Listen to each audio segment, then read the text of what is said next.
Oh, I'm live.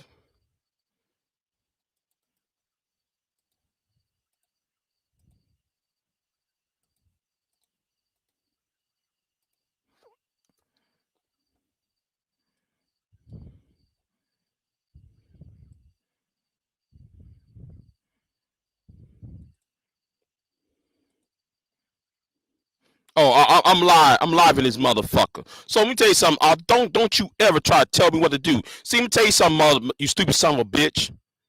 Let me tell you something, Arthur.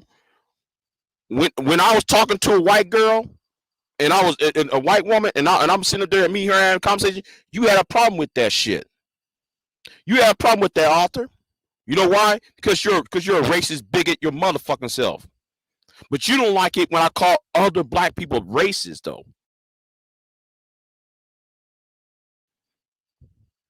That's your goddamn problem. See, I'm gonna set your ass straight. Now, didn't you promise not to fuck me ever again? Then you told me that you was gonna leave me alone, Arthur. Well, guess what, nigga? I'm gonna put my foot, I'm gonna put my boot right on your motherfucking neck from now on. Don't you ever sit there try to come after me on some bullshit.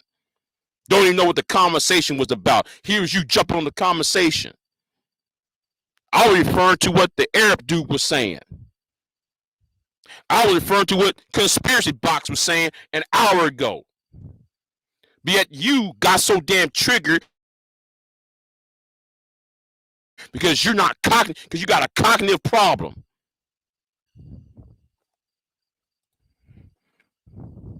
Yes, hello? Hold on. Hold on. Let me do this real quick.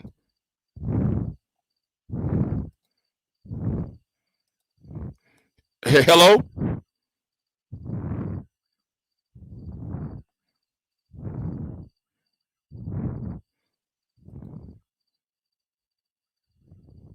All right, you're on mute.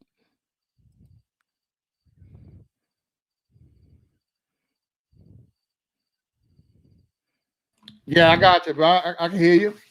Okay. What's going on? All right, I was gonna pick back up on the conversation you was having, man. Okay. Yeah. I just came here for because AC want to come after me, shit. No, he better bring his ass over here. That's all I'm after, dude.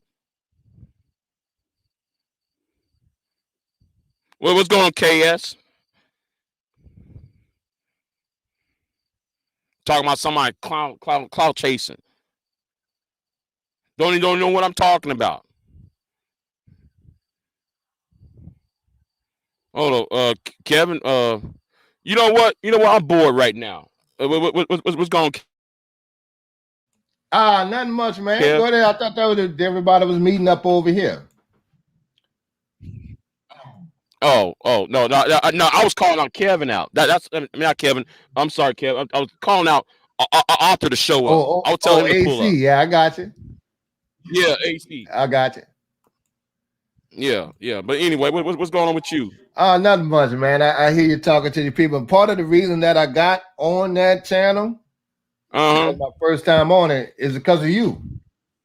Oh, me? Yeah, I was talking. I heard you. We were chopping it up for a second. He said, "Man, you need to go on such and some more channel."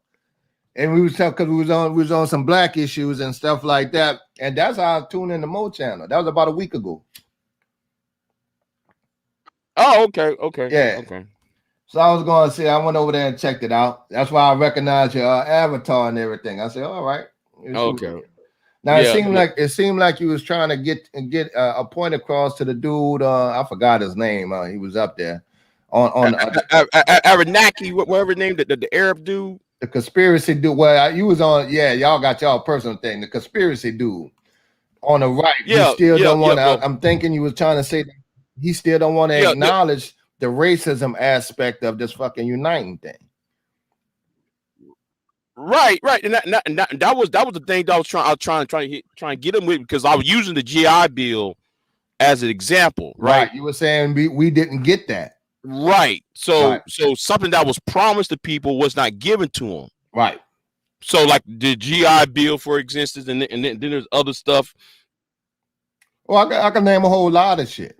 You See, know, that's like that's what the that see, land ownership you thing. got into it That with that was AC. I supposed to was be ready for. for you to go down that hole because I'm ready for that because you got the GI Bill, you got you got you got all the benefits, all the minority benefits. Most of the white women get that. Even in this stimulus package, white women will benefit more than any other minority. So literally, blacks still getting sprinkles, but you talk about unity. That's not gonna happen. So and I was gonna break that down how that's going, man. Yeah. And here's the thing. AC was so busy trying to come after me instead of allowing me to get to get to on what kind of conspiracy box was saying because like what because conspiracy box is trying to build this trying to make this narrative. He's trying to build a narrative of this unity that's fraudulent. Mm-hmm. Because I mean, how are you going to have a unit how are you going to have unity when there is no honesty and there is no equality across the board? Right. See, that's what I was getting. See, that's what I was about to get on them. Like, and I was talking about, well, even the powers that can be controlling it, and then you got people like most of America going along with that shit. There ain't gonna be no unity. And if we really want to get down to it, Yeah, Martin Luther King made a mistake when he spoke of integration.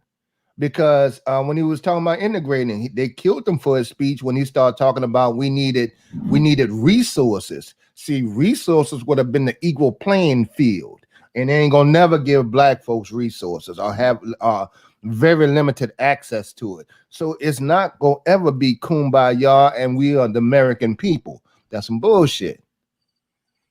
but my issue was was the narrative, and it was a reason why though I brought out the issue about what is a true American and what's a true American, what's a Right. great American. And I'm sitting like, I was trying to get, if you study propaganda, Mm-hmm. right? Everybody know what propaganda is, right? Oh, I Because you got a look little at background on posters. it. Yeah.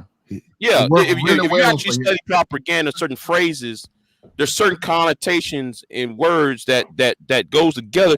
Okay, well, so and so's a great American. Okay, that sounds nice by itself. They Kev 504 is a great American. But then though, if you sit there and have and put it in the context, in certain context, it's not, it's going to be false, because some people look at the word great American or true American like what some of these talk show hosts will Man, be saying. I don't put in a nutshell. I don't want nobody calling me a great American. Right. So why, I really don't, man. I'm on the fence with that one. What you trying to say? It's like a pat on the back from somebody who don't even like your ass. Yeah, good job, man. right. Okay. Like a good job, boy. You what we talking about? You one of the good ones. Okay. I'm in the South, bro. I'm in Louisiana, so I never be trying to tell people. A lot of people in different regions of the country, as you notice on YouTube. Where you from? Texas. I'm Okay, so next you in door. Texas, you in the South. Yeah. Right. I think I'm gonna fuck with you with Rue them. You be on Rue channel, Bomb Cherry. Yeah. So you have. I think I saw you on there one time. You was on my panel about last year. Yeah, So a long time ago. Right. yeah, a long time Then I ago. Yeah. switched out. Yeah, but I heard you a while. I always had you I was always subscribed. Right. So, Right. I so appreciate it. yeah. That's when I first got on YouTube. I was just happy to see some people sharing information. But what I was thinking there, like every now and then I might bump into it with these niggas from Queens in New York. Their mentality different. As far as their roots and Southern mentality is a lot different than a lot of other people, even amongst black folks. So that's why I asked kind of where you was from. Right. And that's why though I look at certain words and certain phrases. Like, wait, what you mean by that? Right. Man, it's kind of I don't know, man. If you ever watch read or watch And see, movies you about. can understand what I mean, but when they say good America, man, I don't really set well with niggas Yeah, I mean, in Texas. I look at it. In Yeah, Texas, I mean, like you don't stand up for Texas values, and then I'm gonna use an old John Cornyn ad. John Cornyn is a senator from Texas, right? Look at some of his campaign ads. I'm looking at him like, and he always uses the term, "We're here to protect Texas values." Yeah, I hear that. And when you hear that, look at the image. Yeah. And the image, it's gonna be a shotgun, it's gonna be a white that man, doesn't look like. They're gonna show some pictures of the jailhouse, all kind of That goes along with the commercial. Yeah, I mean, yeah. They have that Texas values, and then at the end of the. You know what subliminal information is, because you could say the words, and your background can speak for itself to reinforce it. Right. And you can groom a whole lot of people with that. And you cater into, let's go ahead and say it, you cater into white folks in Texas when you make videos like that. You know, that kind of shit. Yeah. Americans, real Americans, and that's who you're talking to, white people. And that's how I take it. Yeah. I mean, it was like though when I was saying to conspiracy box, I said, Well, look at the people who call in. Who is the most people? Who are the majority that calls into or listen to a Sean Hannity, a Glenn Beck, my Uncle Savage, a Ben Shapiro? And I'm saying, like, well, wait a minute, y'all sit there and think every time they call themselves great American or true American. Most of those people, 90% of those people are actually the only people that get that great American title is if you're in the military. That's it. I mean, for us black folks, a good American. Yeah. That's it. Yeah. That's it. Every other nigga struggling. Mm-hmm. And that's why, see, my partner, I have a friend like conspiracy theory because I was already prepped for that. And I keep telling them this shit. And we're on two different sides. He said, no, but we're in one cut. No, we're not, man. Stop that shit. Because when you keep saying that shit, you really ignoring the fact of what the fuck I'm going through. Yeah. You can't bypass this shit. We ain't gonna let you bypass this shit. No, we don't. All black folks wanted y'all to do is leave us the fuck alone. That's what's from slavery. And then we had integration. We just like me. We're a tribal people. We're not like that. We are accepting. We're friendly. But for the most part, we just need y'all to leave us the fuck alone. We don't need to be in the American way. Like, that's not, we know that it wasn't meant for us. The Constitution wasn't written for us. We know what the 14th Amendment is, man. And you just want us to ignore that? No, we different. And see, now I dudes like Constitution, we could be one, man. You keep with this one shit. And I had to tell my buddy that no, and then we can easily go into reparations. There's some dudes I talk to. Okay, I can answer all arguments on reparations. Do we deserve it? Yeah, my ancestors, my grandmother, them wanted me to have them. Okay, two. When you get into some taxpayers, like I'm sure conspiracy theory would probably say, okay, with the tax, let's just get some of that Texas mentality. The taxpayers don't want to pay for that. Okay, that's fine. All right, that's not a problem at all. Then we can go after the companies because we know the railroads built off our black ass. We know airlines built airports with our black ass. We know all the insurance companies and the banking companies because in 2013, Obama had J.P. Morgan Chase, Bank of America, Wells Fargo, and Merrill Lynch plead guilty to targeting minorities for high interest rates on business, student, and home loans. And they've been doing it since their existence. So let them bitches start giving us some shares and stocks to benefit black people. That way the taxpayers don't have to pay for it. But you will still have most of white America have a problem with that. You know why? Even though it's not coming out their pocket, they don't want to see a nigga on a level playing field. And that's most of white America.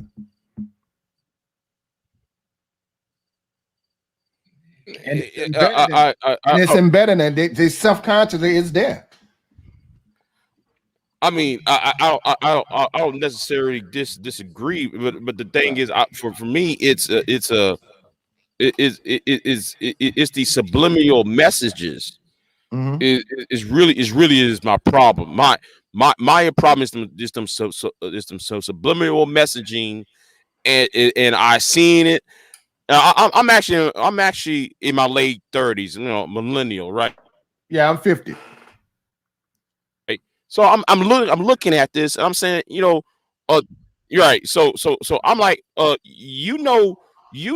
I'm not part of that. Though I'm not part of that, quote unquote, you're a Texan and you're right. you're American. I don't look quote unquote American. I don't look quote unquote. I'm using the word quote unquote because people take, you have to use that word quote unquote because people don't they can't get context right. Right. What was actually being said. I mean, you remember that? I'm trying to. It's kind of like oh man, it's kind of like the Miss American pageant, right? Remember about 4 or 5 years ago. About 4 or 5 years ago, there was a Arab woman. It was like an Arab woman or a Pakistan woman. She won something. I don't know. It was Miss America, or Miss Universe, something like that. I forgot which one it was. Right? Something big. Yeah, something big. Well, some people was asking, well, is she American? There was people on Twitter asking, well, is she American? Is she Muslim? Is she this? And these were people like Joe Pags, people like Joe Pagarillo, who's a radio show host in San Antonio. There are people like Bill Cunningham asking, I get what you're saying. You're talking about the subliminal message. Yeah, it's that subliminal messaging. Plant a curve in there to leave a little doubt, even though they know it's to leave a little distance between you and them, even though that person was born in America. Right. And they do that. She lives in. Right. Now she ain't black, so I don't want nobody talking about, well, Big J, you're doing this for black issues. No, I'm looking at this from the subliminal messaging. Though you could look at it from black issue, you just talk about the message. I get you. Yeah, I could go there, but I'm not going to do it. So everybody can see what it is. The lady was. She looked Middle Eastern, you're starting to notice more interracial relationship commercials now. Oh, I've been nosing. Yeah, see, that's part of messaging. You see, I kind of disagree with that, because most of those commercials are in areas where there's a high most of those commercials selling something too. No, we getting it in the South, man. Yeah, but we in Mississippi, Louisiana, getting those commercials, man. But where did they film those commercials? Are usually in areas with a high concentration of interracial relationships. I'll change. Hold on, let me correct myself. The commercials like that are usually on YouTube, not on mainstream television. In the, like commercials in between the movies and the news. You don't see that many, but you see a lot of them on YouTube. No, I mean YouTube commercials are mainly coming out of California. If that might be a deal too. Yeah, because California. Right. So it's not a malicious intent. I don't view that as malicious intent. I view that as those people that were there. All right. Yeah. I don't view that as malicious intent. I just view that's where most of your concentration of interracial relationships are at, and they just have to be in that area, like California. I'm gonna have to go to California, man. That must be just a big ass melting pot out there. Well, it's the same can be said about Dallas. Dallas is the same way.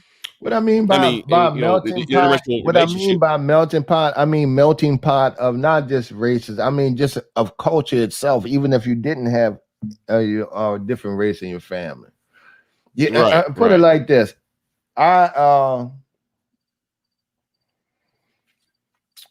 they think a lot. They think more European to me.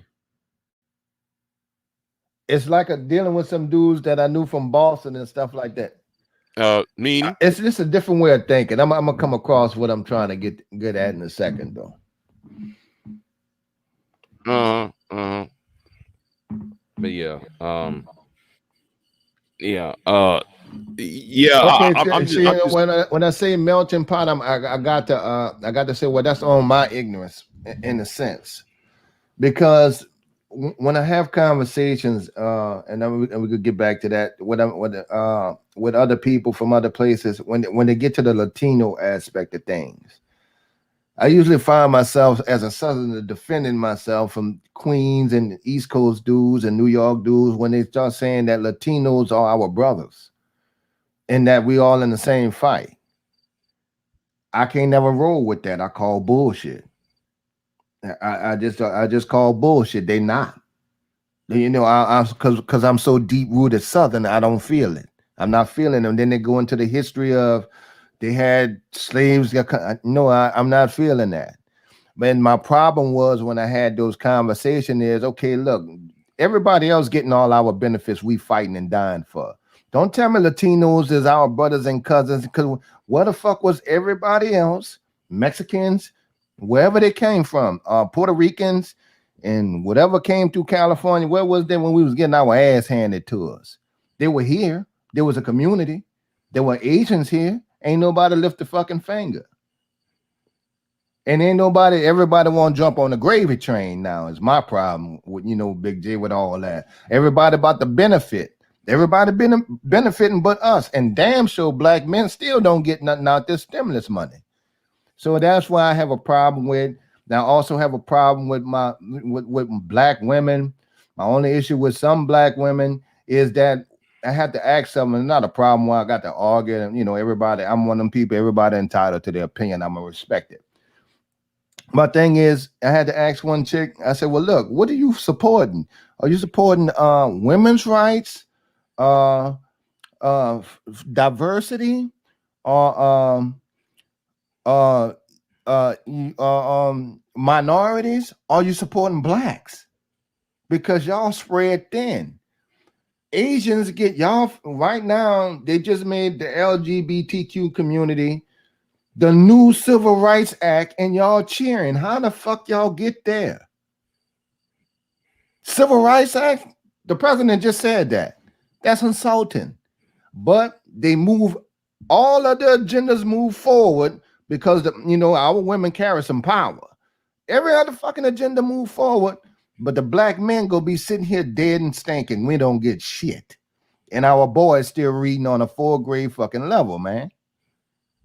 So I had a problem, that kind of shit. So I'm not trying to reach and trying to say this our cousin, this my brother. I'm not trying to go back to the bloodline of all that shit. I got to deal with them people that were brought here as slaves and their descendants first.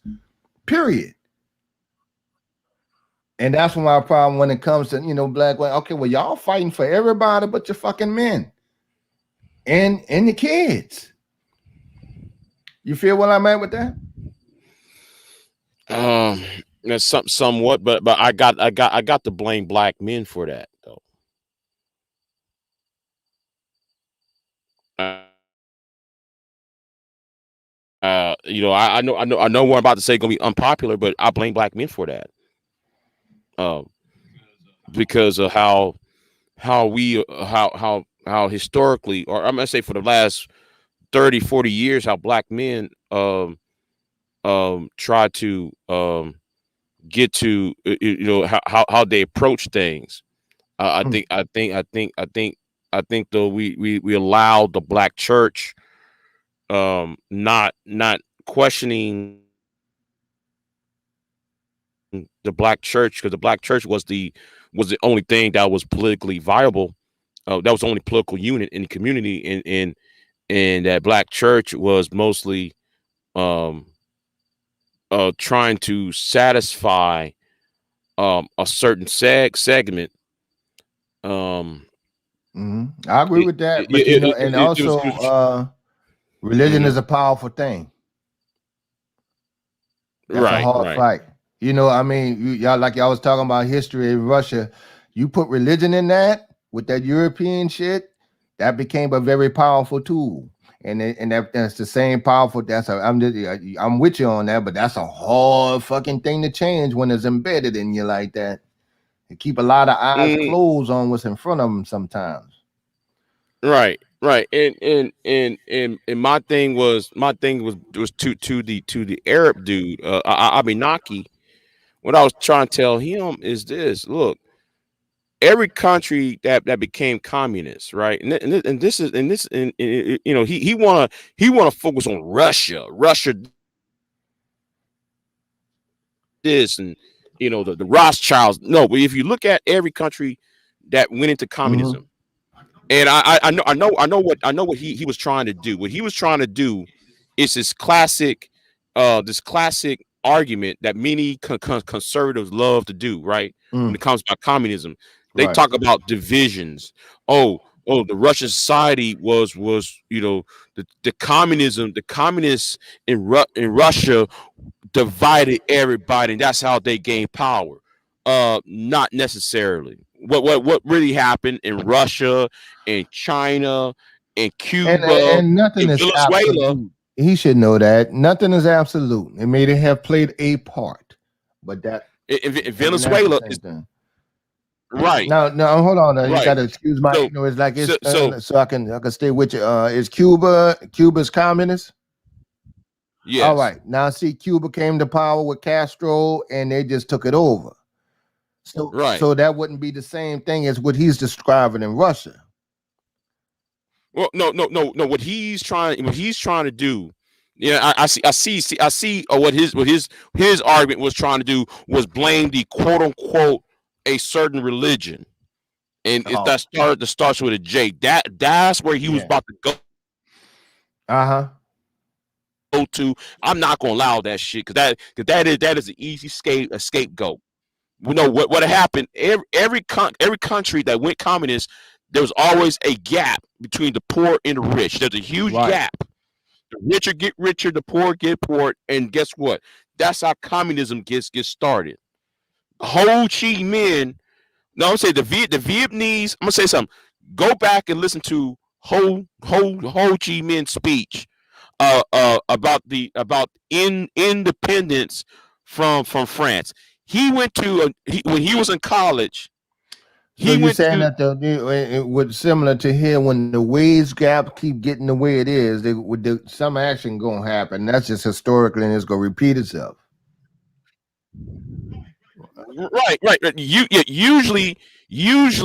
Usually when there is a massive gap between the rich and the poor, it usually falls into communism or some types of totalitarianism. It There's gonna usually be some fall. It reaction usually coming goes soon, to that man. route. I So, guarantee you, the next 5 or 10 years, the country gonna react on itself.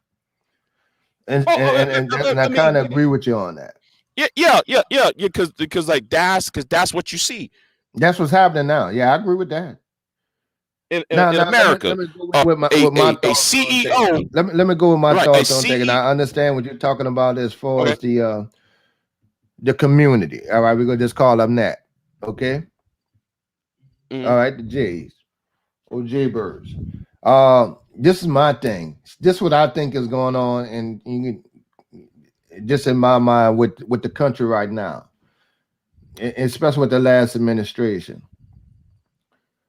I had some friends in the community, and I had to talk to them, and I chit chat with them, you know, and I had to question them.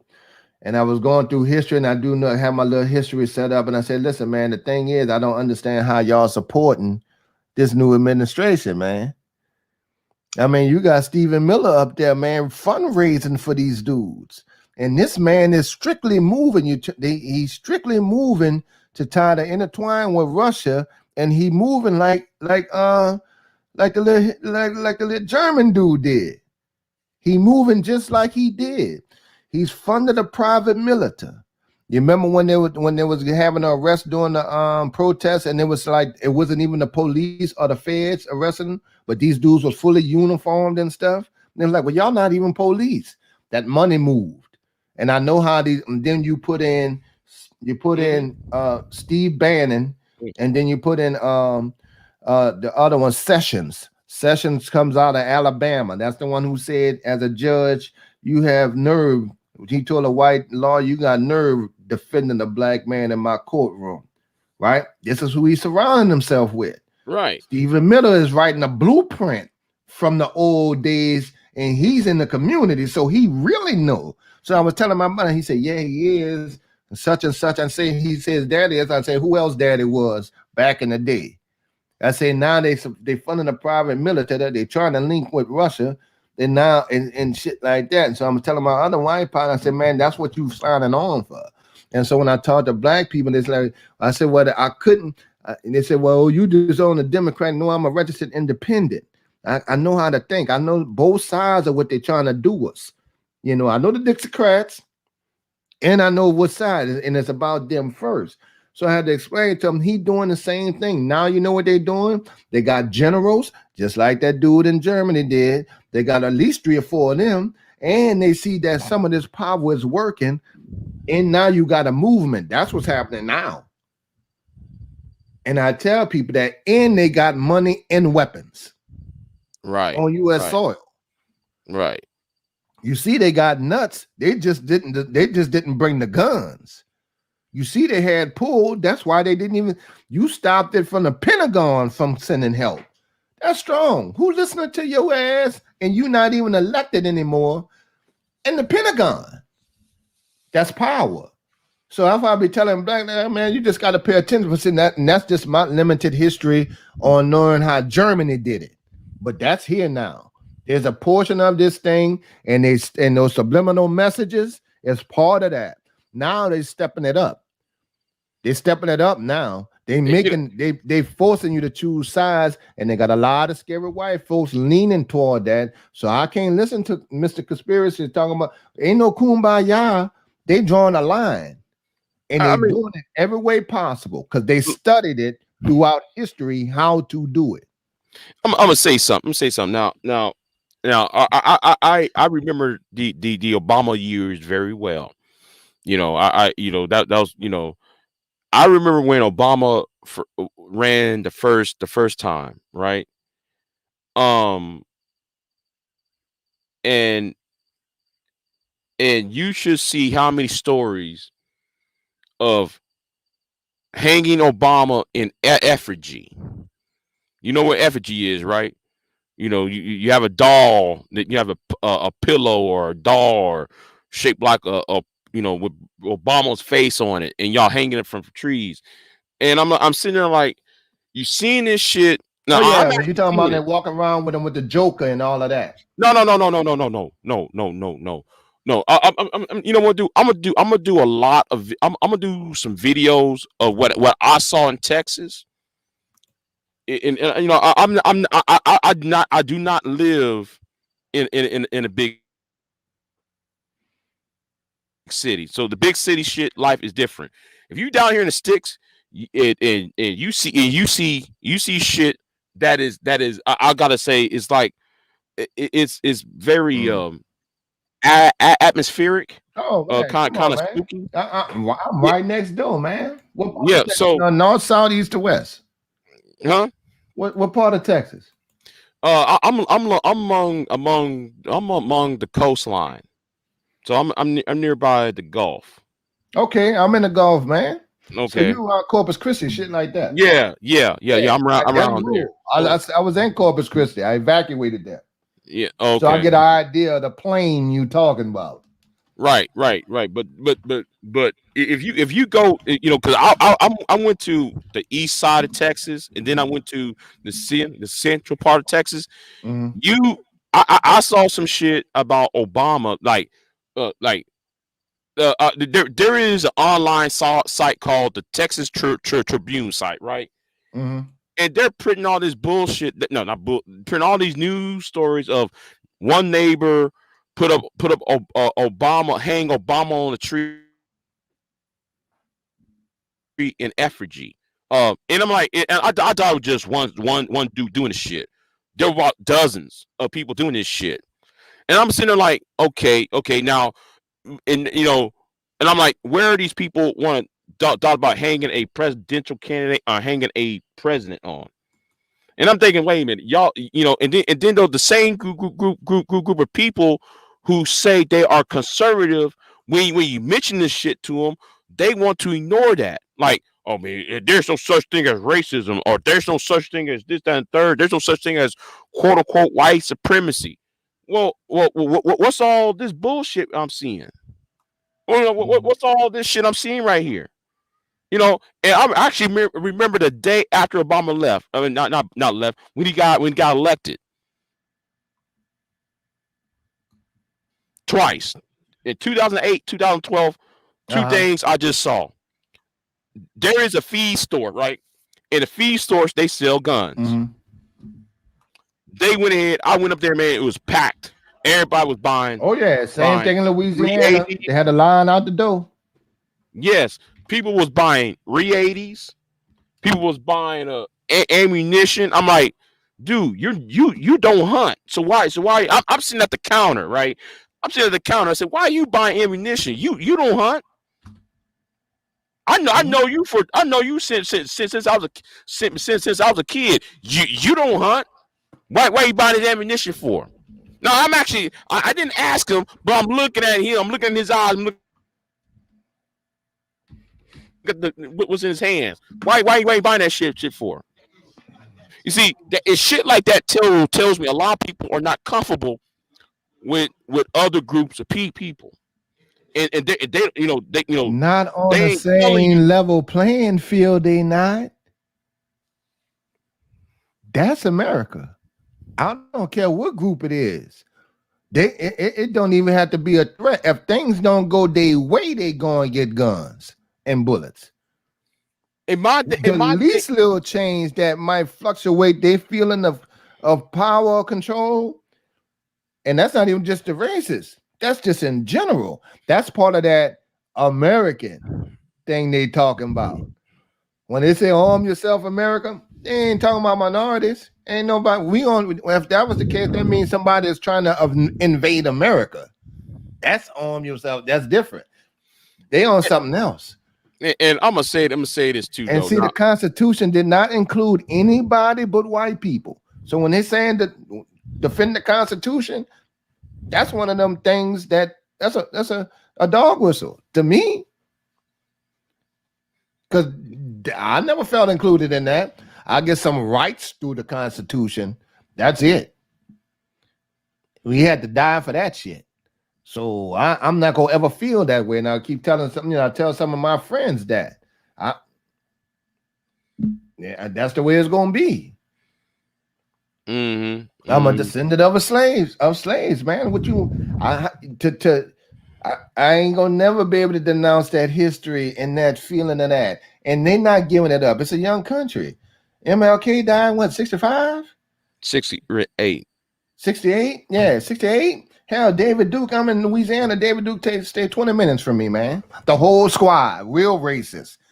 Like you might cross in Texas. Not that shit they talking about up there in Boston. And I'm actually so surprised. I'm talking about the real motherfuckers. When I go to jail, we got to check them bitches. Right? They stay on their side. They don't come to New Orleans. And when we come outside of New Orleans, we had to get on their ass. We got complete control of all the prison systems throughout the South because we've been locked in there for generations. Dude's been in there for 60 fucking years. So we so deep rooted with it, we're quite different. Right. So right. we see it different. And when I talk to some dudes, some guys in New York, when I hear some people on the panel, I can kind of get a feel where they're from. I get the productive, Boston. Hell, you in a rural area, but if you go to Houston, they just booming with. They're moving all kind of ways. So man, I'm still too deep rooted. Now you might be in a plain area, but I'm deep rooted. I'm connected. And you can't sit up here. No, you trying to say we American now? We good now? No, not the motherfuckers cross these tracks. They don't feel that way. I still know where the racists go to church.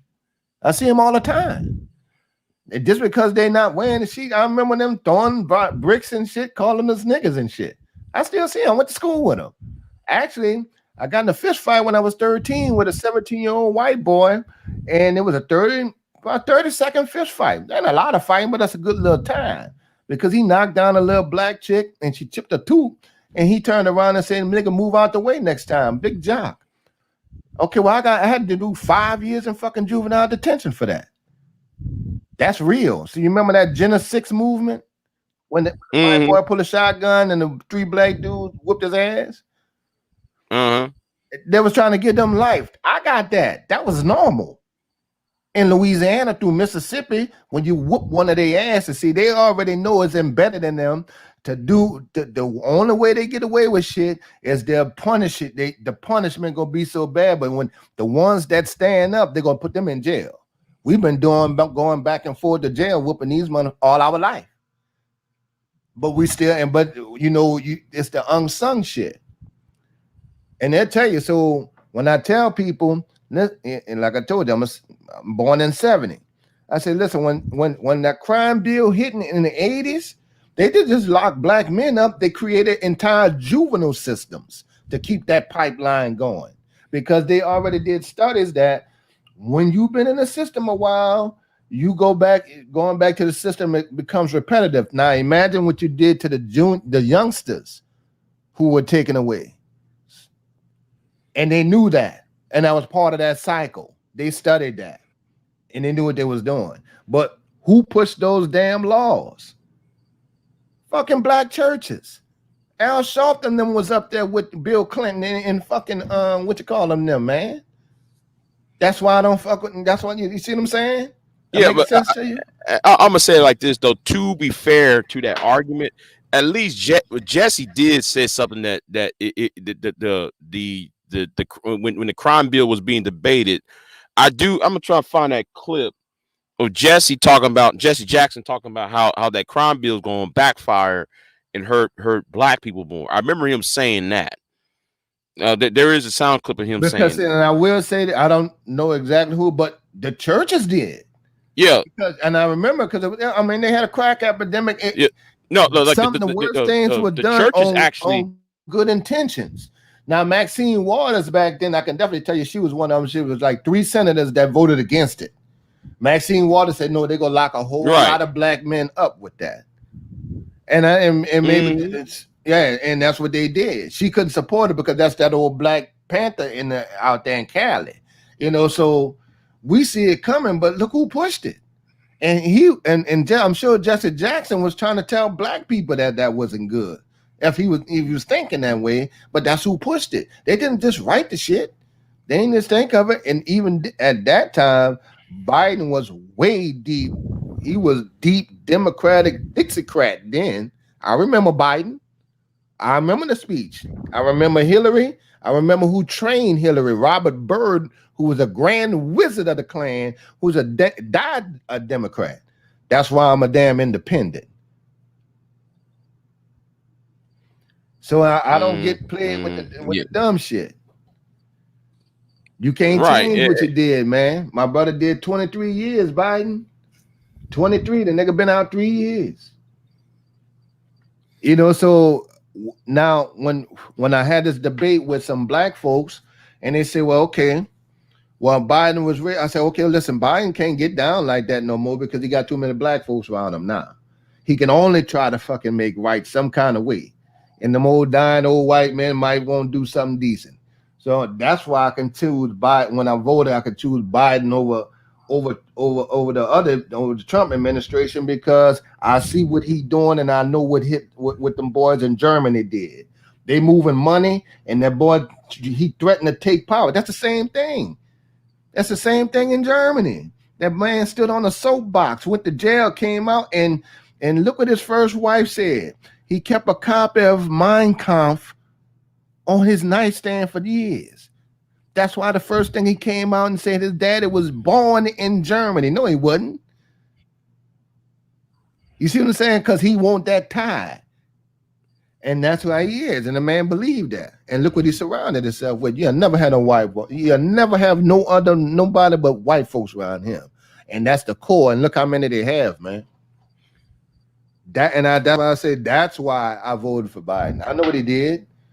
Trust me, I know when somebody kick me in my ass. Don't sit up here and call me, oh, y'all dumb and stupid. No, I know somebody kick me in my ass, but fuck, I can't let this nigga here gun everybody in my fucking family down. That's a difference. But I'm going to have to, I got to agree with BGS. BGS says something, and I agree with him. The reason why people voted for Biden is not because we like Biden, it's because we need a little bit of quietness. I mean, we need a little bit of a quietness, a little bit of Right. more what's the term? Normalcy, I guess. Well, it ain't gonna never be the same no more. Yeah. It's not gonna be the They same, tried but for it. We needed it, but they tried, but you still got a little static right there. yeah. That's why I said, that's why people are kind of surprised, quote unquote surprised, that Biden won.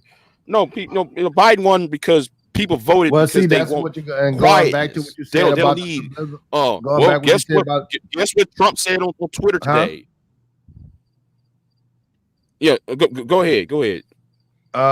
That's go along with you saying with those subliminal messages, man, is out there. Yeah, And they go yeah, keep throwing them out there. yeah. Or like we'll say, that's throwing salt. Just keep throwing salt. Mm-hmm. Louisiana politics is quite interesting. That is Joe Neckbone in the chat room, and yeah, Oh, look at Huey P. Long, Democrat. Yeah, that is different. It's all screwed up down here. So yeah. I'll be, and the thing about Louisiana, I'll know, I know that you know this, but isn't there a zip code? There's the poorest area, the poorest zip code, and the richest zip code is right by each other. You ever Yeah, heard that's easy to about do that? when the whole state pulls a motherfucker. If I'm not sure what the zip. Oh, that go you in the zip conspiracy code box. and the Come on neighboring up, zip conspiracy. code is the poorest and you're the richest, Yeah. there is a problem. Hold on. Yeah, I'll send him a link. But I'm gonna be on here for a little while because I got back this. I don't have my laptop plugged in. I don't Yeah. got my laptop plugged in. But if a conspiracy wants to join in, you know. Yeah, I agree with that. Conspiracy says it's gonna get worse for all of us. Yeah, I mean it was gonna happen. I don't know why people surprised. Yeah, But I can tell you what It it is. is. Like Well, every I mean, time anything happened, man, even seeing and my view is different because I grew up in a state that David Duke almost became governor, and he was the grand wizard of the clan. So I'm gonna always see things from the bottom of the barrel, the dirtiest stuff of America up, because you can't see from the top or middle of a barrel down clearly. So okay. so that's why I wasn't surprised. People gonna move one away. I mean, we literally, this man almost became governor. So All right, then conspiracy box, you here? What's going on? Gentlemen, how you doing? all right, there, man. What's happening? Right on. You know, Yeah, what's going on? I came on and I just caught the tail end of what you were saying. You were harking back to the conversation we had over at Moe's and the United thing. It's like I understand, but I can't help but look at it from the bigger long term picture here of what we're really talking about by not unifying. And I understand the difficulty. I get it, man. I get it. But I mean, it's like if we don't, I mean, either way, look, this is the way I feel about it. Either way, God's going to have his way. That's where my ideology comes from. So no matter what it is that we do, we're still going to see these things take their turn and come into play. You know, I think it's just where, how we stand and how we react to it is going to make all the difference in the world. And while we are caught up in the confusion and chaos of all this, all these issues, and arguing amongst ourselves, we might as well just lay back and allow it all to take place and just say okay. And I can't hang with that, you know. I can't hang with that. Yeah, but my thing is, we still. I mean, like I was saying about what's going on in this country, we still can see what's going on clearly. If we can't get an idea of what we looking at, then you know, I mean, one side is going to roll one way, but everyone else, you got to respond to what's here now. I get the long run. I mean, that's cool too, but if it's gonna go, if it's gonna crumble within. You know, I see more separation now, and I'm seeing people volunteer. I'm seeing entire parts of the government taking a side and controlled. You know, that's happening now. I mean, the kumbaya time will come later, but I don't see it getting better no time soon. But you know, wouldn't you agree? The sooner we get started, the better it'll be. Get started with what though? I mean, when we starting? Look, man, you know, I'm on your page right now. I'm on your panel. I'm talking to, I don't know if Joe Neckbo is white or black, but I feel that I'm on an aspect. All right, gotcha. I'm on a black channel, right? You know, okay. Black person's channel, yes. And although I got black in my blood, it ain't immediate, so I wouldn't be identified by you guys as someone that was anywhere near the black culture, you know, and that's fine too. But I'm here. And I'm dialoguing. I'm able to dialogue, man, and we're giving each other respect, and there ain't nothing racial about it, right? Let me tell you something, conspiracy theory. And I had to tell this to some of my white friends. And being from New Orleans, I meet a lot of people from around the world. And I was a waiter at one time, and I was a UPS driver for many years. And there's one thing that some of my friends had to, you know, understand is like when we talk and when black folks talking, I don't know if it's a tribal thing and stuff like that. You're here, you included in the conversation. We're comfortable with you. That's a natural thing. So it's not like we outcasting. We talking about we actually looking beyond you for the issues. You don't have to defend yourself. You know, like some of my friends, like man, you don't have to defend yourself. I know where your head at with it. You're not like them. We can instantly separate people like that. Right. But we looking beyond. We seeing what you saying, and that's cool. But we still looking over your head at them over there. That's a natural thing, man. You never have to make a point. You know, I'm a white dude. You know, I hear you people like, well, I'm a white. No, man, we talking. We here. That's the whole powwow thing. If we was Indians, we'd be smoking some fucking peyote with it. You know, absolutely. But I raised, and that's how it should be. But you can't. I raised the point. Right. That was the point, though. Is that I wasn't trying to like digress in the conversation about it. I was saying that I'm here, and we're talking, and we can laugh, and we can joke, and we could see things. You know, we can exchange ideas and maybe not agree on this thing, but that, and we're talking on the things that are affecting us all. You know, and that includes, you know, I'm still with you on that, boss, because I can still see the glasses half full. I mean, as far as America, that's just the knowledge and a lot of things that we see happening now and on our issues. You know, one of the things by me being in Louisiana, there's change coming because less and less, a lot of the bullshit isn't being accepted. Southern University is an all-black school in Louisiana, and their marching band was invited by Georgia University to perform. Right. That's the first time that many black people ever walked in that stadium ever, because that was the heart of the horseback riding clan where Georgia is, where the university is, right? I said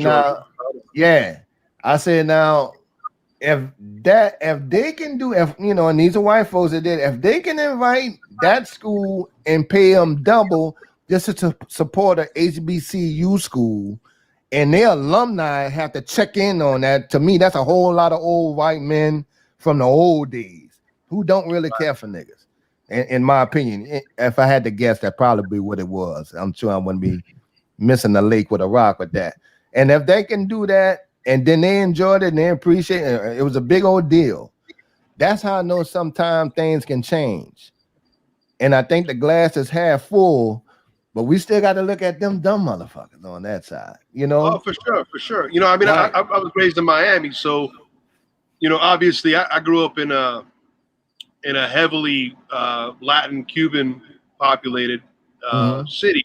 I mean, there was a lot of people. I mean, but I lived in Georgia, and I think it was the first time in my life that I actually acknowledged racism, but it was a little bit different than what I thought, because I received it from both blacks and whites. Not all blacks, not all whites, but I Oh did yeah, receive you go get that. See, you just as good depending as on a where I Yankee was. in Georgia. You just as Right, good as a right. Yankee in Georgia Well, because you ain't with I their tell people program in Miami the like, South, and you yeah. and black people go look at you side eyed because you white. So Mhm. and that Yeah. you go get. I had some friends that had to encounter that. That's why a lot of people like New Orleans because we really just don't give a shit. Oh It's a yeah, I party time. I got family in New Orleans too. You know. Right. We ain't worried about where you're from, man. As long as you cool, we cool. Oh Everything yeah. fine. Grab a drink. We sit down there. I sat down and talked to some of them people from around the world. You'll be surprised. I was I actually would say going yes or down in no. New Orleans.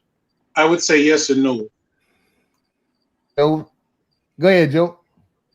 Yeah, because I spent a lot of years in 22504, and I'm from New York, and it was a very interesting experience for me. Very interesting in a lot of different ways. I'll never forget. 225. Hmm? Baton Rouge, Baton Rouge is 225, huh? Yep. Yeah, right. All right. So you really in the South? You got that's the two biggest southern cities. Yeah, and Louisiana. Yeah. I used to work for a guy named Renard Rochon. I don't know if you know him. I can believe it from Louisiana with a Rochon name. I'm not sure though. Mm-hmm. He used to You be got Sydney. Rochons, you got Boudreaux. Yeah, I know. Yeah, Thibodeau's. And all that. They He used to. got all that. That's Yeah, big, man. You ever seen one he of their was. family reunions? Man, they got 500 Yeah, motherfuckers out there. yeah, and they all look light skinned. Right. Or Creole, yeah. Saint Aug and what's the girls' school, man? I forget the St. name of Aug, it. St. Mary's, Xavier. Yeah, St. Mary's. Yeah. Right. So yeah, I used to work for. Yeah, I used to work. Like Renard Rochon was Mayor Morial's right hand man. So I got a taste of Louisiana politics big time. And I met all them dudes. Jim Singleton. I met probably Oliver God, Thomas. Gil yeah, Pratt. I met all them dudes. Yeah, all them dudes, man. So I'll never forget though. I was dating this little Creole gal from across the river over in Gretna, right? Mm-hmm. So she takes me over there to meet her dad. And the first thing he asked me was, "What's my last name?" And I told him. And he said, "Never heard of you." And turned around and walked away. We size you up like that, man. Yep. Never heard of it. Just like that, man. And walked away. I was like, oh gosh. She said, "Don't take it personal." But everybody kind of know, the family names like the Rhodes. What's that other big black family? God, man, you bring out memories, man. God, I can't think of the other big black family that everybody wants. So that means he can't tie you into anything. You're right. He don't get a feel for you. It's like if I ask somebody, somebody went to St. Aug, okay, well, you was a Catholic black dude. All right, that's how we read. That's how we read people real quick in the country like that, man. But he ain't mad at you. Ain't no problem. He just don't know you. He just don't know you. We just not formal. We're not formal like that. It's either we all good or all right, hey, how you doing? And just keep on going. It's not like my name is such and such, and I'm an engineer and I'm in car, I got plans. All right, man, go ahead and sit down. You want something to eat? That'll be the next thing. What you did after that, you ate. So you good with him in the man house. Yeah, I remember when the club, was it the Autocrat Club on St. Bernard, when they used to have them brown bag parties? I remember I remember all of that, man. I was there through all of that. Mm-hmm. So yeah, it was an interesting experience. Katrina, man, that was good time. Yeah, man. Yeah, it was. Changed now. The whole thing changed now. But yeah, Louisiana was, man. I done been to Angola to the rodeo, and I tell people, man, You do not want to go to jail in Louisiana, and you don't want to go to prison there. It ain't like nothing. It's like stepping back in time, you know, because they got all them dudes doing chain gangs, cleaning the buildings downtown. For all of y'all, that. I said, y'all, for those that don't know, Angola prison doesn't have gates. Ooh, nope. It doesn't have walls. It has some around some of the facilities. It's so big. The land is so big. It's surrounded by swamp. Yep. The guards ride horses with shotguns. If you can make it across that field, across the gun line, you go hit swamps and gators. But they go run you down and shoot you. They're not playing. And that's what they mean by that. And it's a long ass stretch down there. Yep. And there's no tree, no bush, nothing. It's flat land. So they gonna see your ass running, you know, from a mile away, you know, because it's all flat farmland. They grow their own food down there. And they got them breaking horses and, you know, making saddles and all that stuff for profit down there. So yeah, they work them dudes, man. It ain't no joke. And the whole damn time. I was just telling Big J and Conspiracy, my brother did 23 years, man. With that old, crime bill. Yeah, but see, the crime bill was federal though. So if you didn't do and what happened was the states used that to model after for state and local. But I just wanted to say something. And that goes to the exact same thing that goes on now. The feds use the RICO law. Now the states do it. Right. Boy, but I just wanted to say something real quick to the chat room, like, because a lot of people was saying Biden's crime bill. A lot of y'all weren't alive during the time that this was happening. Y'all can't imagine what it was like during the crack era. I'm going to say, because there's been nothing since the crack era to kind of, you know, give you an inkling of how bad it was. Now, Kev, you old enough to know what it was like. It was like the Wild West, you know. And so, yeah, but a lot of people that's commenting on Biden weren't even born then. So, I mean, it's easy to look at in 2021 and look back at that time. But unless you lived it, and was around it and seeing how crazy it was, bodies piling up every day. I mean, it used to be now here in New York, it used to be like Night of the Living Dead. As soon as the sun went down, with all the crackheads running around here, you know, trying to do it. And this is the thing, Joe. I can't necessarily. That's why, you know, when I get into with some of these conscious brothers and everything, I say, you know, with them with some things, I said, listen, I can't necessarily just blame Biden and Clinton. There was a real problem. These niggas was sneaking in everybody's window at night, every other night on crack. Don't care. They, even if you catch them, they just go ask you not to kill them. Man, how many, you know, that kind of shit. So it was a problem.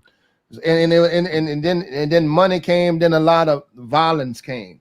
And so they needed something done. Maxine Waters then was like, no, they go use that. And then that's exactly what they did. When it hit the states go use states' right, and then you had the prison population boom. And you know, but it's just I don't think they had the foresight to understand, like, you know, what they call the law of unintended consequences. But again, you know, most of the people I see commenting on it weren't even born then, and so it's hard to imagine, you know, how like y'all can't even imagine what it was like to have your mama or your grandma can't even go to the store because they get knocked in the head and robbed for their money. You know, I mean, you know, or to have your brother or your sister or a cousin steal everything in your house and sell it for crack. It was bad. Yeah, Honeybee said the 60s were hard though. Yeah, but you know, these people is kind of the gut on the 60s, and the 60s, the street level just a little, you know, you usually with the heroin addicts, he had a little bit of that. Yeah. But crack hit everything at one time. Yeah. And put it like you this, see people's mamas out there strung out. This was the sad part though, Honeybee. I had a partner, I went to John Mack, dog, and that's on Esplanade right there by Broad. I had a partner of mine I went to high school with, and his mom was on drugs, and she was a very attractive woman. And it wasn't uncommon for for kids to skip school and be at his mom's house. To say our high school peers. And they would just give her a couple of dollars, and then 2 or 3 guys. He come home, they got 2 or 3 guys in his mom's bedroom. Yeah. He had to live with and heroin is not the same. I just want to make it clear. Yeah, heroin, you could be a functional heroin addict and have a job. So heroin is not the same. It's a whole different kind of you drug. had a whole trickle down effect of a whole couple of things. You know, it was just a lot of stuff with that. Not even talking about the crime. It was ridiculous. So let me ask y'all something, because I was alive. I'm 50 years old, man. So I was well alive in that era, and I'm from Miami. So I had friends that got into it and fucked up their lives pretty good. Some of them lost their lives. I always wondered this, because, like, in that situation, I always wondered why the neighborhoods, and it doesn't matter if it was black neighborhoods, white neighborhoods, why the neighborhoods, why the families of these folks didn't try to regulate what was happening. The ones that weren't regulated on, like, their family members on it, or regulated by stopping it on the street level, stand up as a community. On a street level, man. On a straight up street level. Okay, here's the thing with the street level, and here's also the thing with no snitching. I mean, if I can help you out with that. See, on the street level, one, I was living uptown, right? I'm uptown.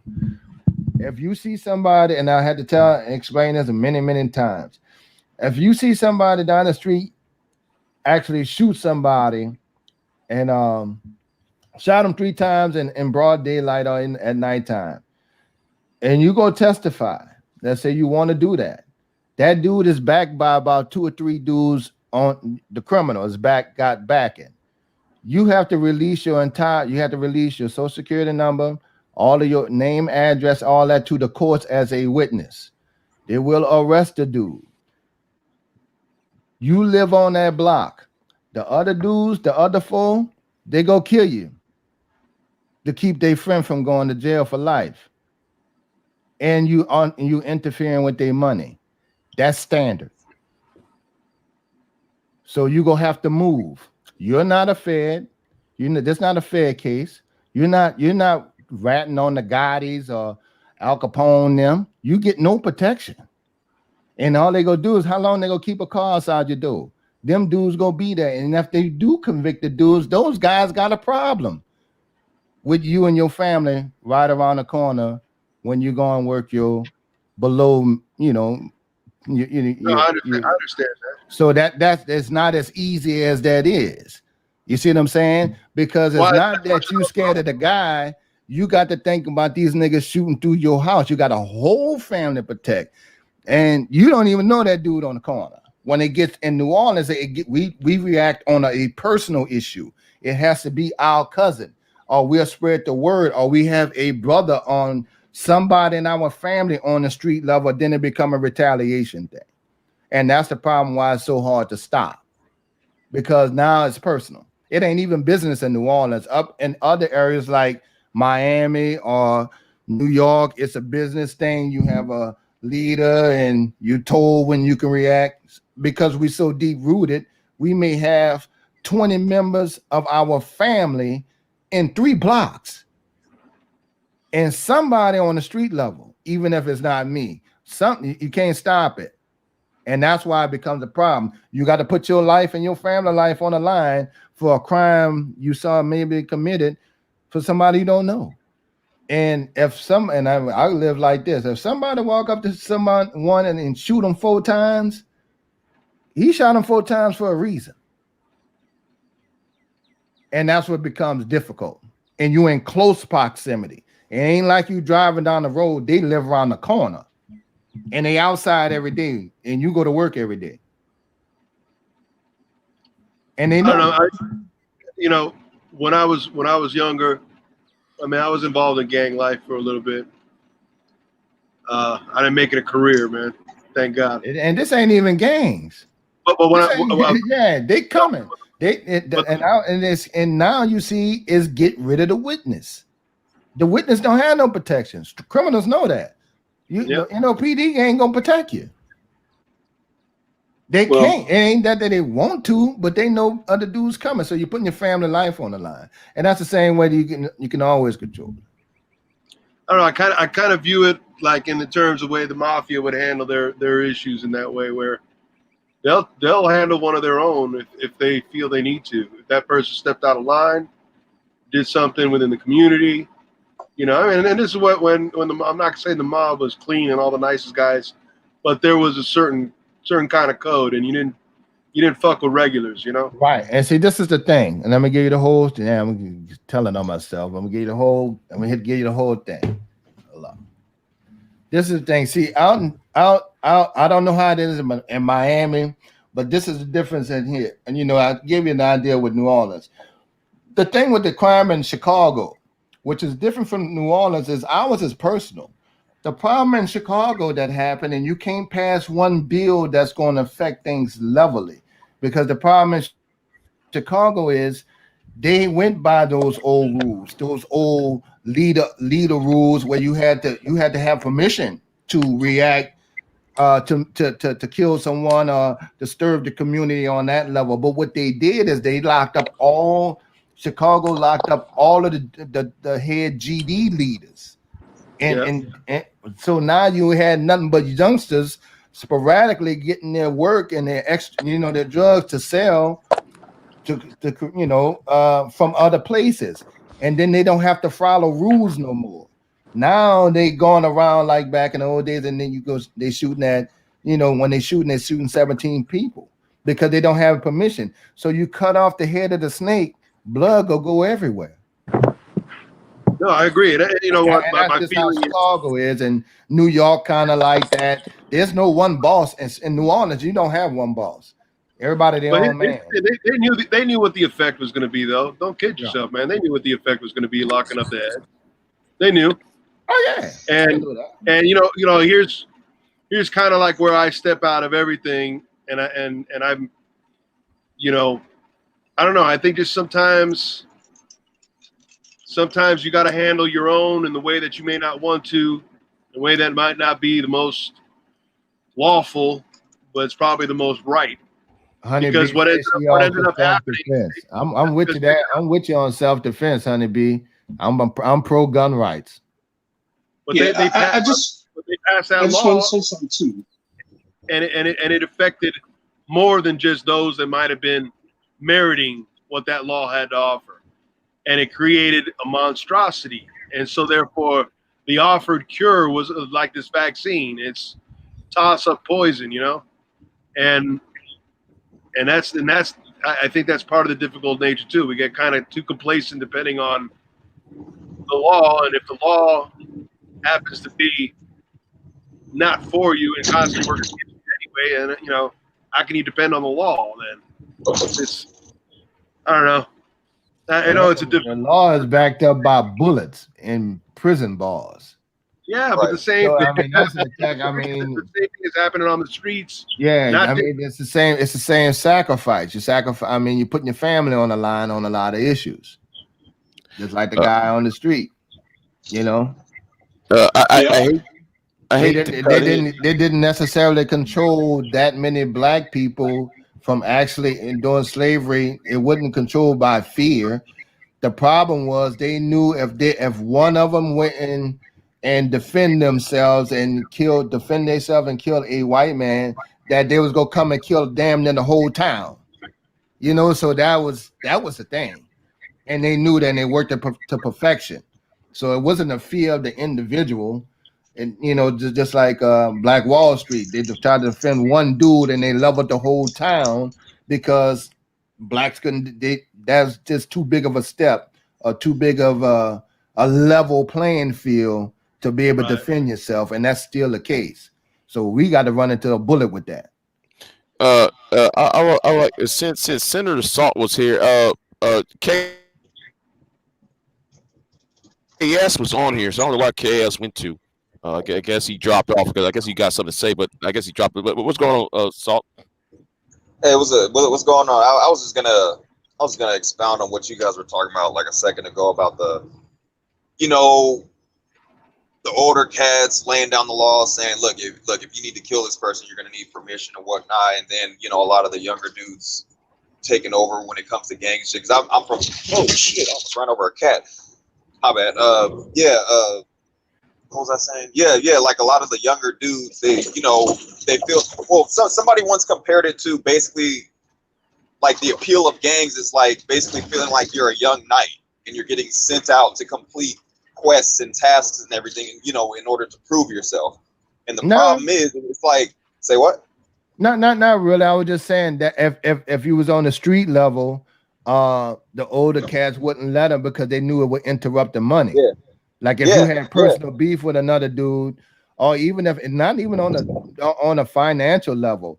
Now these guys, they were like, man, what you doing pulling out a gun around here? Miss such and such, they wanted to keep it quiet.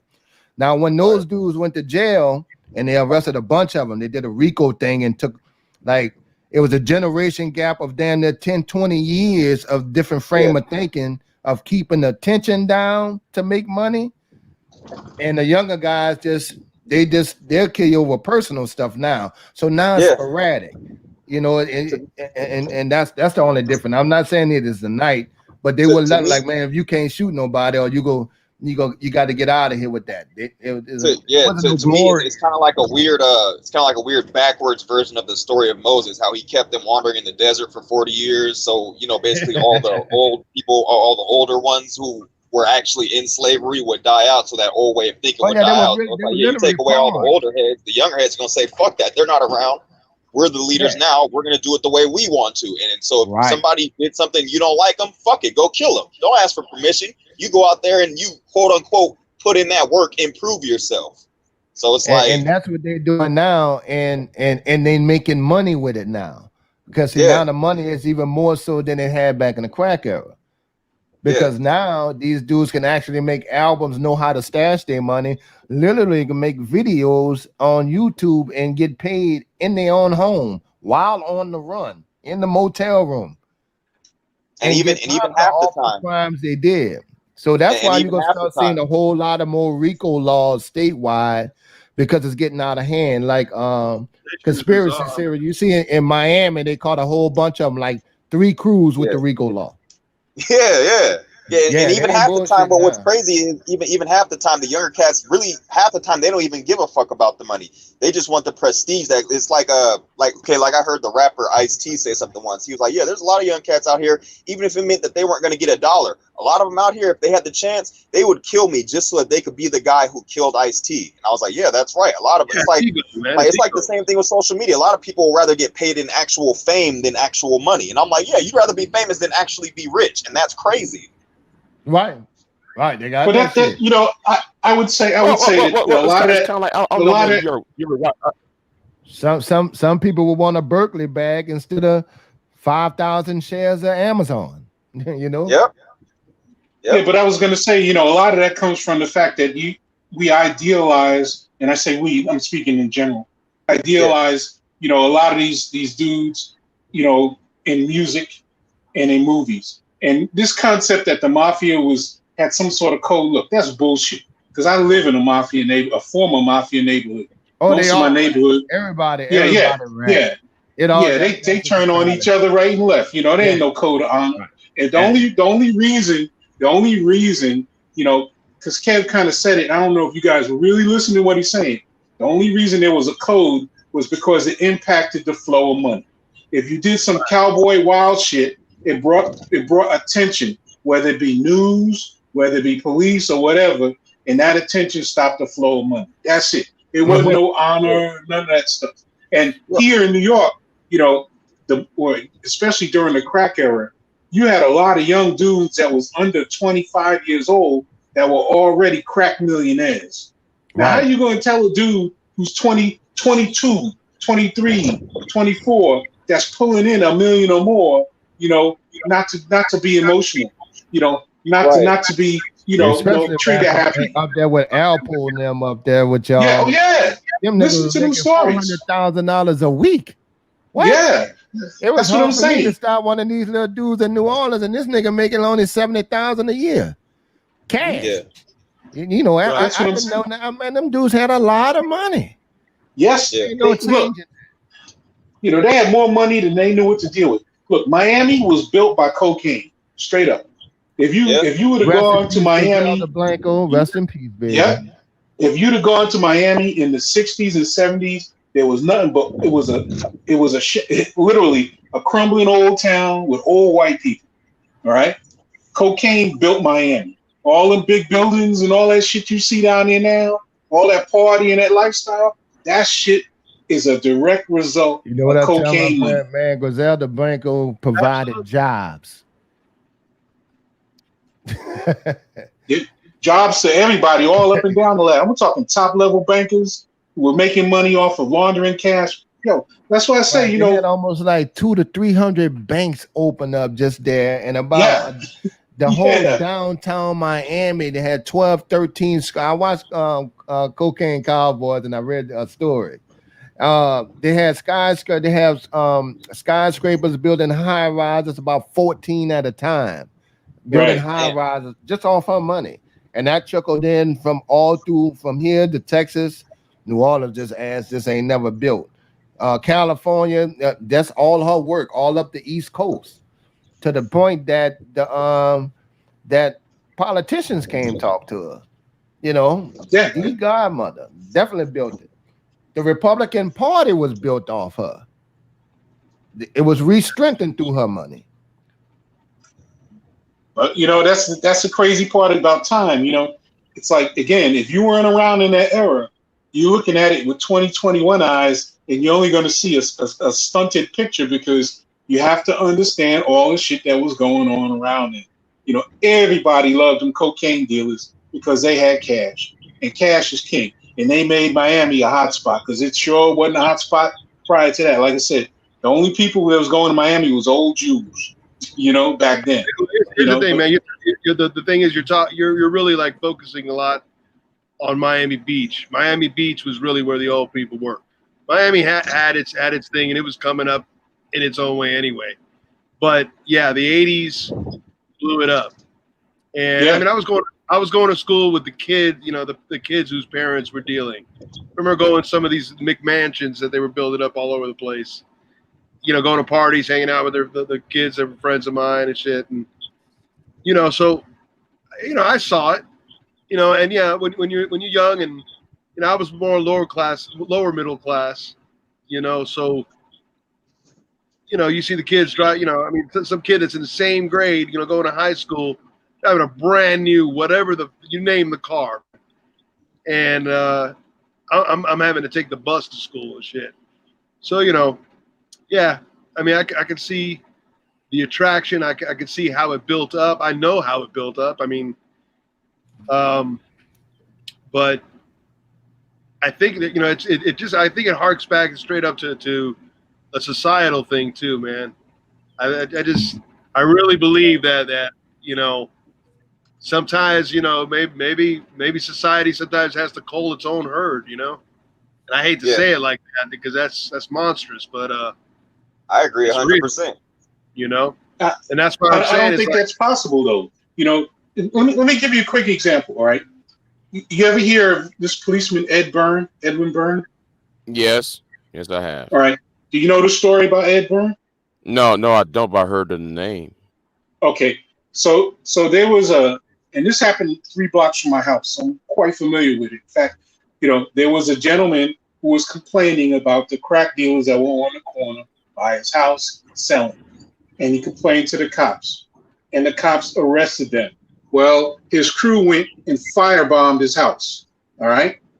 So to protect him, while they were going through the trial, they put a policeman in the patrol car in front of this gentleman's house.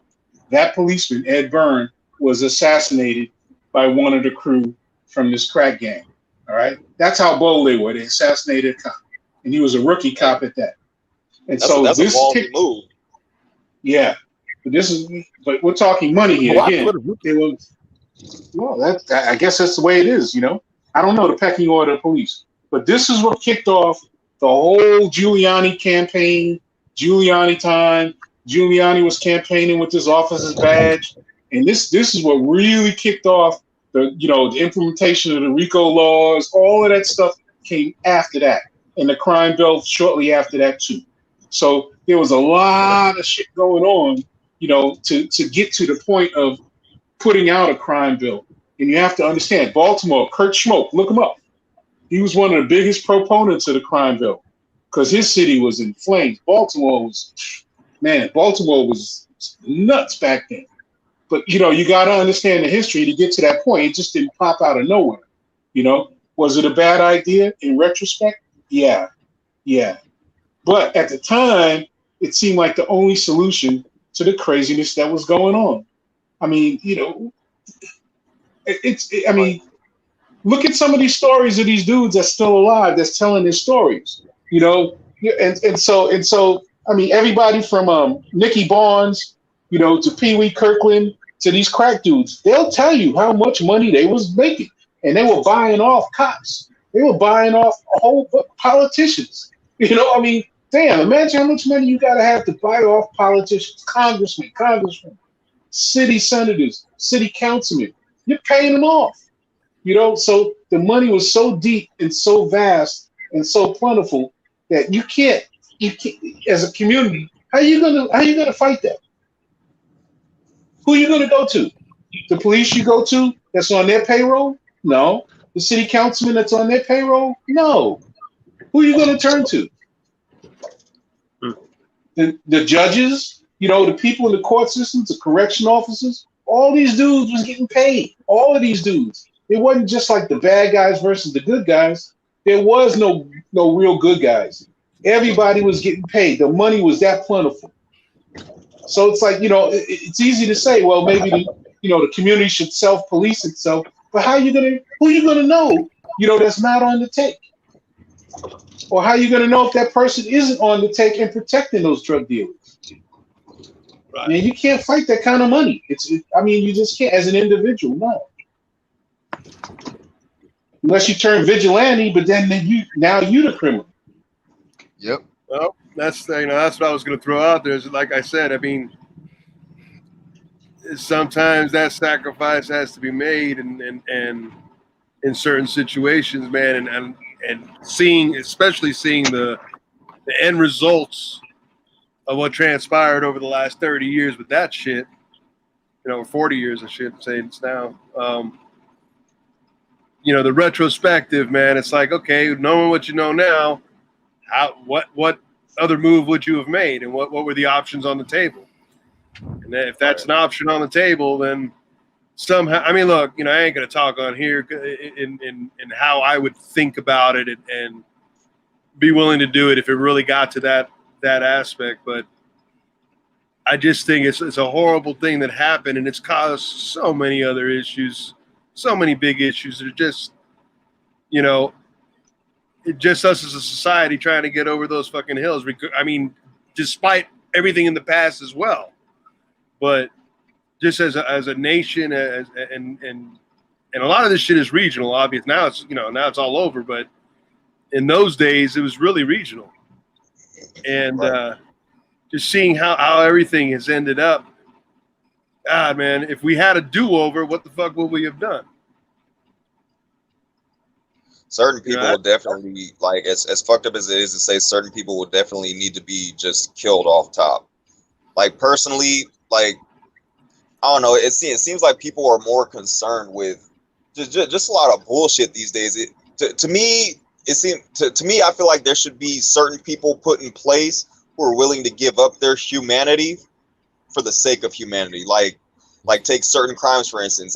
Me personally, this is just my opinion personally, I feel like certain crimes should have more severe punishment. Say, like, if you're a child molester, I feel like you should be castrated. I feel like there should be something to help deter you from leading that kind of lifestyle. For certain murders committed, I feel like the death penalty should be expedited. It's like, okay, fuck waiting 5 years. If you get accused of this crime and it's proven that you were found guilty, you're going to be dead within a month. And so then I feel like that would deter a lot of people from saying, like, okay, if I kill this guy, then in a month I'm going to be dead. Let me give you a little something. But that messes with the money. That still messes with the money. But look at this. Yeah, that's true. Still get that extra punishment when they hit the prison system. Yeah, that's true. That's R. Kelly. They fucking over R. Kelly. Also, you ain't lying about that one, man. R. Kelly. You get to it. I always tell people that, like I hear some women talk about toxic masculinity. I say, listen, you need toxic masculinity to deal with toxic masculinity. Them niggas get dealt with. Like on long as extensive debts and penalties. If it's clear cut and it ain't no doubt in my mind, then there ain't no sense. Ain't no sense of spending no tax dollars on them. Some people I believe don't need to be here, and they probably would agree with you too. trying to decide if somebody. Trying to decide for 20 years of somebody like when to kill somebody that's a whole lot of money going to waste and shit. It's like, come on, that costs too much money. If you really want to talk about spending wasteful money, that's wasteful money. Right. You know, that's why it pisses me off with these dudes that go in and shoot up fucking places, kill all kinds of innocent people for some dumb shit. Dylan Roof got it too. Make a list. Carolina shooter, the South Carolina shooter, the one that shot the 13 people in the church, he got it too, man. They wound up. The dude took a picture of him. They had him written, did him some stuff, and hung him off the balcony. He alive, but they ain't hung him by the neck. Then just had him hanging by his hand and took a picture of it. See, now with today's technology, literally, if somebody I can reach out to some people in jail. They got camera phones in jail. You know what they wind up doing is put money on the commissary. Get your cousin down to put it on there. Who in what jail? Just let me know what prison they going to. I ain't no killer, but he gonna suffer. You know what I'm saying? Right. So we can call somebody and put something on their book. Hey man, your boy said put such and such, or give his mom and such and such. He got it. He on a 2-year life sentence anyway. Thank you, sir. Exactly. Look, they'll take a picture for you. They're not playing. That's business in there. That's real business. So I told this man, if you go to jail, I really got you. In Louisiana, I got 3 generations in there. If my pa ain't leave me nothing but a legacy in prison, and I'm gonna use that motherfucker. I'm gonna use that bitch. So I mean that's just how it go now. You can be touched, you know, or you get some of those. You have to pay. Lil Wayne them have to pay not to get you. You got to have a lot of money. Now they couldn't get David Duke when he went to jail in Louisiana. He cost too much, and it was gonna cost too much of a water. Not only did it cost too much money, they wasn't selling it. That's just they can't let nothing happen to him in jail. Everybody got to fall before you let that icon go down. You know, that's how that was gonna be, and it was gonna cost too much. Even though we outnumber everybody. This ain't California prisons. We ain't got no Hispanics in these prisons. We got deep rooted, fresh still picking cotton. They still pick cotton in Angola too, man. And vegetables. They still do that. They still build railroads and they still dig ditches. Now they work at Home Depot. So that's why though, man, I don't go to Louisiana. That's why I don't go to Louisiana, because if I get arrested, I ain't coming back home. Big J, don't do nothing to get arrested, man. Damn, man. Don't be. No, I'm just saying that's the last place I want to get arrested in. Is what I'm saying. Yeah, but you said if, like it was almost guaranteed. Hell, outside of conspiracy box, go outside of Miami, go through one of them old county towns and old throwback of the woods as fucking Florida. It ain't that good either. Oh, you talking about places like you talking about places like outside of Pensacola or Tallahassee and shit. What is it's only a few individuals, bro. It's not that big. It's on the Florida. It's getting gentrified, man. I mean, you got to go deep in the swamps and shit to really get it. There's some areas in what would be a little bit north of Central Florida, more towards the west side. Right, little Orange County. That's all. It ain't that much. I always think conspiracy box. It's only that 2%. That people focus on. New Orleans is a good place. It's only that small area out in the east. Chicago is a good place. Look, Chicago ain't that bad. It's mainly 63rd, Old Block, and 64th. That's only 2 neighborhoods, man, with all that shooting. Kid, you know, so let me tell you about Louisiana. my boy took me down to Grand Isle to go fishing. I'll never forget this, right? Man, you sound like you've been around. Yeah, I've been around, man. So we go down to Grand Isle, and we pass through Galliano, Louisiana. And man, oh man, my boy said to me, he said, man, this is a known speed trap in this town, right? And we came around the bend, and the damn sheriff was standing in the middle of the road. He said, you speeding in my town, you doing 37 and a 35, right? And so I'm like, you know, I was fresh from New York. I'm like, yo, he can't do this. This is some bullshit. My boy is like, please shut up, because you end up, you know, making us spend the night in jail, right? And so the sheriff said, you know, here's your speeding ticket. I think it was $120 or something like that. He said, you could pay it now, or I'm gonna have to lock you up, and you can see the judge, who's my brother, and he's eating dinner right now. And so, you know, you're gonna have to be in there till he finishes dinner. So we paid the money. So I'm like, I'll be damned, you know. But my boy was telling me, you know, they gotta hustle. And then we get down to Grand Isle, and this is where the shit really hit the fan. Now, for those of you who don't know, Grand Isle is a little island that sits off of, you know, the state of Louisiana, and there's a bridge, one bridge that goes over to. And Grand Isle is famous because they flood every year. So everything is built on stilts. So we get to the bridge, and the sheriff is sitting right there, and he stops us. And he goes, you boys coming down here and do some fishing? I'm like, yeah. And he goes, okay, well, you know, he told us a good spot to go fishing. He said, man, you know, the redfish is running real good this year, blah, blah, blah, you know. And he said, by the way, it gets dark about 8 o'clock. Right. and so, you know, I'm like, oh, I know that it's summertime, you know, okay. He said, I'm just letting you know, it gets dark by 8 o'clock, you know. So we go fishing, we catch a few reds and everything. And it's getting to be about 8 o'clock. And don't you know, that sheriff came around, he said, hey guys, getting dark. You know, you might want to think about pulling up stake and, you know, heading on out down, you know. And that's what my boy said to me. He's telling you it's time to go. You know, they don't want no strangers. No, especially no black strangers in that town, right? Yeah, there you go. And that was my first time seeing a sundown town where niggas got to leave, you know. But that's common. That's common in Louisiana. Look, shit. Well, shit. South Beach was that way. Miami Beach, all man, it's coming in Texas, man. East Texas, the same. They got a lot of them in Texas. They got a lot in Texas. Dallas. A lot of sundown towns. Yeah. There are a lot of sundown towns. It's still functional. Oh yeah, that's a real thing. It's real.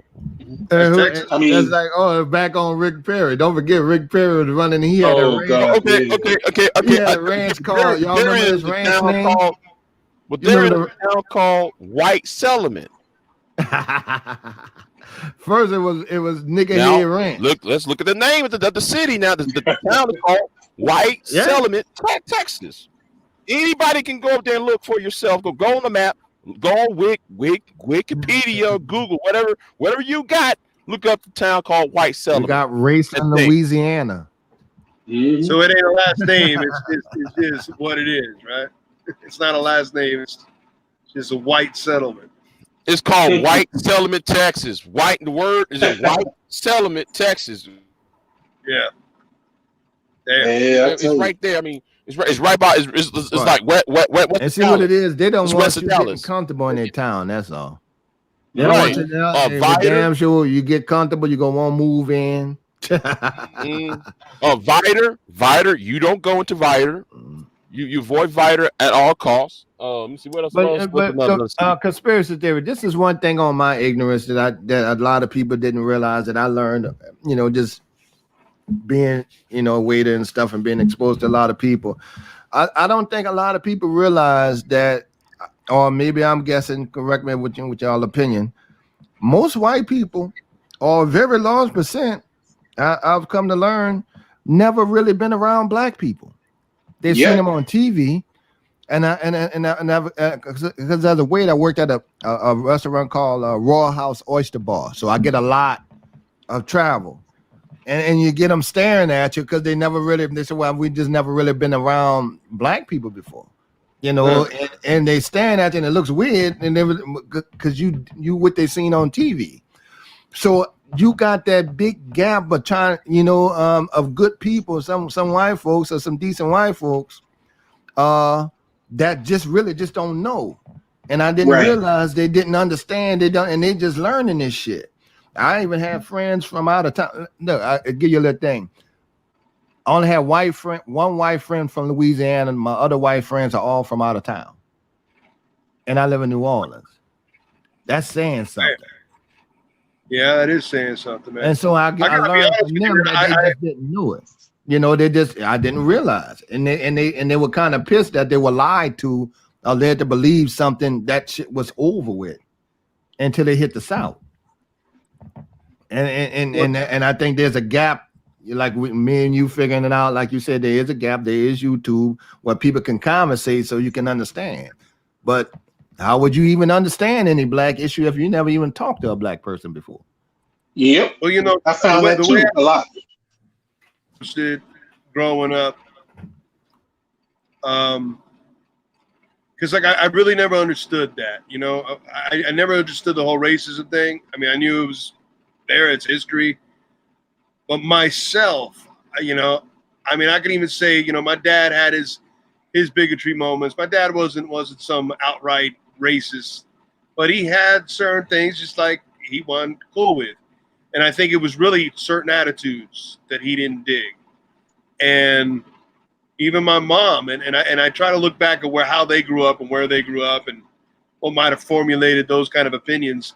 And even though even with certain kids that were around, that their parents were racist, so of course the kids run. I personally never understood it. I thought it was disgusting. My best friend in kindergarten was black. Growing up in school, because I was Latin, you know, or I'm not even gonna say Latin, man. I mean, I'm Cuban and Puerto Rican on my mom's side. So for me, it just wasn't something that I was looking at and even paying attention to. Like you know, I didn't have that opinion. You know what I'm saying?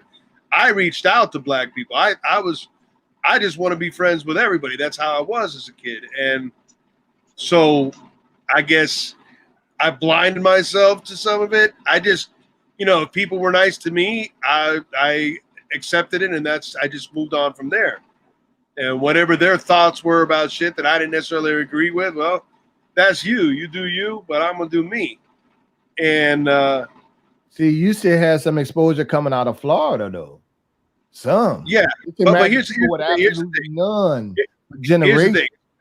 As a kid, like when we had the major riots that happened in the 80s. I mean, you know, the areas of town that were predominantly black, you had Liberty City, you know, and which also incorporated parts of downtown Miami and certain parts of North Beach. And then you had other black areas that were closer to the old plantations that were out towards Homestead and Perrine. And that was more south. So I was living in, I guess, you know, a suburb of Miami, which was called Westchester. I grew up in Hialeah as well, so it was predominantly Spanish, you know, Cubans. But even within the Cuban world, you know, it's like you've got those that are bigoted and racist, and those that weren't, because you know you got dark-skinned Cubans, you got brown-skinned Cubans, you got white-skinned Cubans, and you had that whole spread. So, like, to me, I just thought it was stupid, you know. I just literally, so I never carried that gene, that bone, that thought. I just never did. But I did target things that I didn't like, and I remember when the riots jumped off, I couldn't understand why everybody was burning down their own shit. And then I remember a good friend of my father's, his mother, old lady, man, she was just going to the store, man. She got pulled out of her car and beat to death. Yeah, well, there's always gonna have a savage or two, but you know. Yeah, you know, and a savage still away from the whole idea, thoughts, movement, all that dumb, you know. It's easy to It's easy to take away a movement. Exactly, but I think though, you know, there's a difference between what black people call friends and what white people call friends. Because I have worked at jobs where I've been the only black person in my department.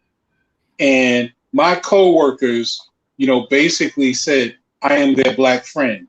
And I look at them like, are you fucking nuts? Because number one, I ain't going to your house. I've been through that. Kids ain't playing together.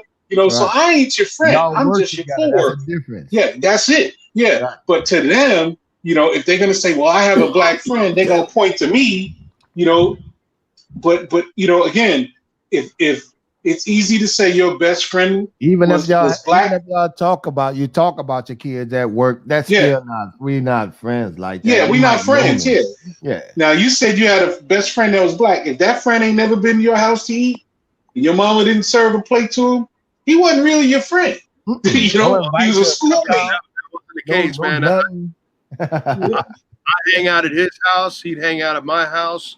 My mom and his mom were best friends until his mom passed away about 5 years ago. Mm-hmm. I hadn't spoken to him in literally since I was about 13 years old. See, that's the thing. You had exposure, even if it was at a young age. That's why you ain't gonna see it the way that's why you get caught off guard when you, let's say, I'm presuming you look fairly white. You can go through some areas and people would assume you with the program because you white throughout the South. And you'll hear shit. Well, check this out, man. I got long hair. Right now it's black and white, going mostly white. I got a white beard. Right. The way I look right now, yeah, a lot of people would presume that I'm white. If I shaved it off, I don't look like I'm a Cuban. Some people might say, oh, you might look a little Puerto Rican, but not really. I look more Indian. I look more Taino Indian, like, the Aboriginal Indians from Cuba and Puerto Rico. But see, that's what my friends. So what I was saying, with some of my friends, they're white, but they're not from the South, and they don't think like that. And so by them living in the South now, they'll stumble across racist conversation, and they were looking at them, and she would be looking at them and like, they really just saying this shit like it's just all good. And she would say something, say, no, you now. I said, well, they thought you had the same thought process because she's a doctor. And then she's in that realm, but she's from New York. And she grew up in a mixed environment, and just became a doctor. So she ain't get it. And so she is called. I said, well, you can't call them. She said, well, you don't have to let one or two of them know. I said, well, you can't call them out. Now you're going to be the eyeball. But you're going to get welcome into you're going to stumble into a whole lot of conversations like that. No, man, I gotta say this though, man. I gotta give thanks to God, man, because I guess I was blessed with something that just didn't allow me to roll in that way. And like I said, my parents weren't this outrageous racist thing. It's just when they did fucking come out and say, because like I said, my mom has like really good black friends. They're years and years. This lady Daisy that I was just talking about, she passed away 5 years ago. They were good friends, like really good friends. And my dad too. My two half brothers, they're godfather's a black dude. Great friends with my dad. So I saw weird shit that just like it was inconsistent to me. So I just kind of like rolled on my own, and I saw stuff like how's everybody digging on black music, but they hating on black people. I like that kind of shit. I couldn't understand that shit. You know what's funny to me? When you see racist towns and area wear black guys football jerseys and shit. Right. I'm like, it's kind of like I always thought that was funny. Like, why y'all wear his jersey? I mean, it's a black dude. Okay. Over the years, man, and here's what I noticed too, though. Now, hold on. My battery's about to go low. So let me end this. There was a documentary about South Africa, right? And this was after Nelson Mandela became president of South Africa, right? They was talking about this town in the north part of South Africa. It was mostly white, right? So they, and they did an interview with one of the residents of this town. I'm trying to find this documentary. It's on YouTube. I actually laughed at it because the dude said he don't want no blacks living in his town. They can work, but they can't live here, right? And then though BBC was the one that did the documentary. So the guy, so the reporter was interviewing the dude. The dude had James Brown, the Commodores, Lionel Richie records. And he's like, wait a minute, you got all these black artists on records, yet though you won't invite the right Lionel Richie to live where you at. And I find that funny though. I mean, you're listening to quote unquote black music, but yet though you don't want these artists to live and take pleasure in I the wouldn't have place no where problem you with live that. at.